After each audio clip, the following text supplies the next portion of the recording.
Hello! Today I'm gonna talk about another frequently asked question na hirap akong sagutin. So for example, yung tanong nila ay, Teacher Kaye, yung anak ko either 2 years old na, or 4 years old na, or 16 years old na at wala pa siyang nasasabi, makakapagsalita pa ba siya? And uunahan ko na kayo, there is no easy answer to this kasi ang dami-daming factors to consider. But kung palitan ko yung tanong into, lahat ba ng tao ay natututong magsalita or nakakapagsalita? At ang sagot dyan ay hindi. There are people that will go through their lives as non-speaking individuals. At yan ang pag-uusapan ko today, kaya tara usap tayo. Let's get talking. Hi, if you're new here, I'm Teacher Kaye and I'm a certified speech-language pathologist. I've been putting off doing this video kasi natatakot ako na it might come off as discouraging, but I still think it's such an important topic. First of all, I want to remind you all that speaking or talking is not the same thing as communicating. Speaking and talking is only one mode of communicating through words. Because words and concepts can also be expressed through writing or signing or gesturing or other alternative modes of communication. So I just want to highlight that the topic today ay yung mga taong maaaring hindi makapagsalita or makapag-communicate through talking. Napaka-raming maaaring rason kung bakit ang isang tao ay hindi matututunang makapagsalita. I like to divide them into two categories. There is the nature cause and there's the nurture cause. So when we talk about nature, it is something organic or pinanganak sila. Something congenital could be contributing to the fact na mahihirapan sila magsalita or hindi talaga sila makakaproduce ng spoken language. Yung nurture causes naman has a lot to do with the environment of the child growing up. I'll give some examples for both causes. So para dun sa mga nagtatanong kung makakapagsalita pa ba yung mga anak nila, hindi ko ito masasagot without a full evaluation because ang kailangan natin munang malaman ay bakit nga sila hindi nakakapagsalita. So we have to find the root of the problem. What is the cause of them having extreme difficulty with either producing sounds or talking, or kung bakit konti lang yung nasasabi nila, or for some people nga, go through life as non-speaking individuals. First, let's talk about natural causes. These are not going to be ranked in any particular order. But the first one I can think of is if there are structural limitations. So for example, pinanganak yung bata na may condition called cerebral palsy. This disorder causes problems with movement and muscular weakness so that mahihirapan sila to move their oral musculature. And if we cannot or find it very difficult to move our articulators, mahihirapan tayo to produce speech sounds. Other structural issues can include hearing impairments. So kung ang isang individual ay wala talagang access to the range of speech sounds, so hindi nila naririnig yung mga sounds, wala silang mapaggagayahan. And it is very unlikely that they will be able to communicate by talking. There's also the speech sound disorder called apraxia of speech. I already made a video about that, and around 60 to 65% of autistic individuals have co-occurring apraxia. So ang nagiging problem dito is even if they know what to say, their brain has a hard time sending those signals to their oral musculature to produce spoken language. Now that I've given you some examples of the natural causes kung bakit kaya ang ibang tao ay hindi natututunang magsalita, here are some of the nurture or environmental factors that may cause someone to not be able to talk. The first one is malnutrition. If a child is not receiving enough of the nutrients that it needs sa kanyang mga pagkain sa pang-araw-araw, maaapektuhan rin nito ang brain development, which of course also affects speech and language development. Napakalaking impact rin ng lack of sleep. So kung ang bata ay hindi nakakakuha ng enough time to sleep in a day, and I have a post about how much sleep children should be getting per age range, or kung ang quality of sleep nila ay hindi mahimbing, so laging nagigising sa gabi or may night terrors, this has a huge impact on their brain development. So some of the causes of poor sleep are, very noisy environments or hindi nakaka-establish ng proper routine, like kung nagpupuyat minsan si daddy at si mommy,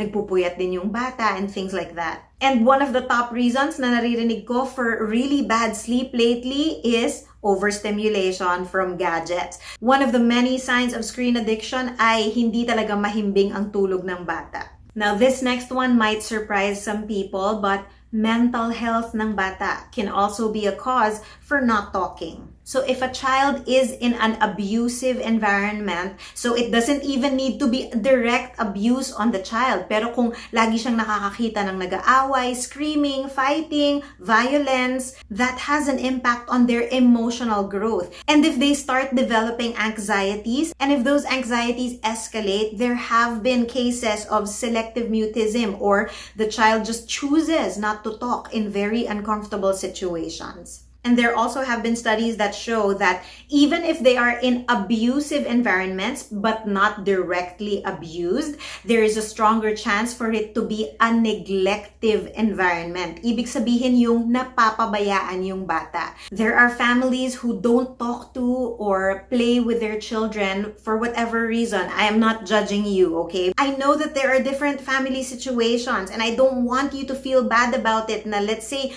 kailangan yung magtrabaho kaya wala kayo dun with your child. But all things laid out, it is what it is. Kung walang interactions yung bata at kulang ang kanyang language stimulation, it will affect the capacity for the child to learn how to talk. At tulad na ng nabanggit ko kanina, yung mga batang naiiwan sa gadget. So a lot of parents think, wala akong choice, kailangan ko siyang iwanan sa gadget. I would just like to reiterate na meron po tayo laging choice. Pwede nyong hindi iwanan sa gadget. Pwede nyong iiwan with a toy. Basta alam nating safe sila. Mas okay yon than leaving them with a gadget.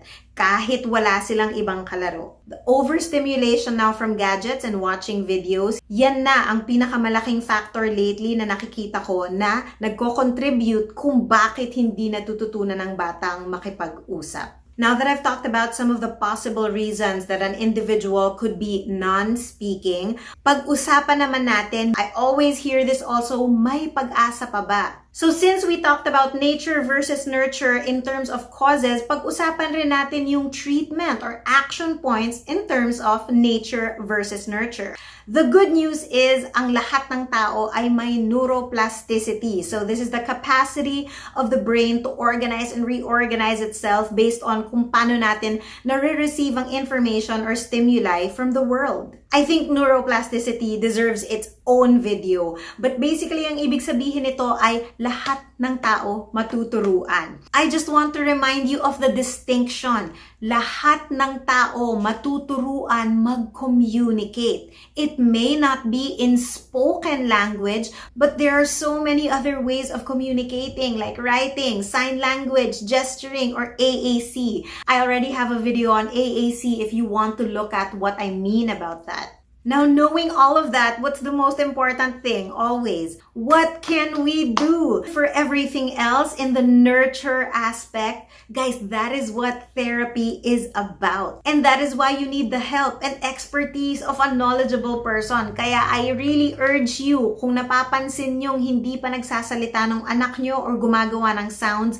by 1-year-old, magpatingin na po agad. Kailangan po silang i-assess para makita natin kung ano yung cause like I discussed, and so that we know how to approach para maturuan sila to communicate. And there are even very specialized techniques now, for example, techniques for teaching children with apraxia. And if we cross off all of the other nurture aspects na napag-usapan ko, like providing better nutrition, making sure they have good sleep, making sure hindi sila nabababad sa gadgets, there is so much hope na makakapagsalita pa yung mga anak ninyo. So para dun sa mga nagtanong nito na hindi ko pa nasasagot, I hope that the info that I gave you today can help you form that decision for yourself kasi kayo nung nakakakita at nakakakilala sa anak ninyo.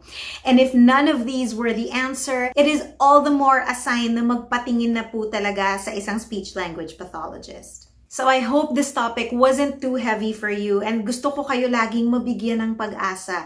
Laging may pag-asa, and the fact that you are asking the right questions to the right people means that you're in the right direction. So good job. If you found this helpful, please like and share and join our community by clicking subscribe. You can also try to get in touch with me on Facebook, Instagram, and TikTok at Teacher Kaye Talks. So sobrang dami lang po talaga ng message, nahihirapan po akong balikan sila sila, but I promise you na iniisa-isa ko po sila and I try to read them all and I will respond to you as soon as I can.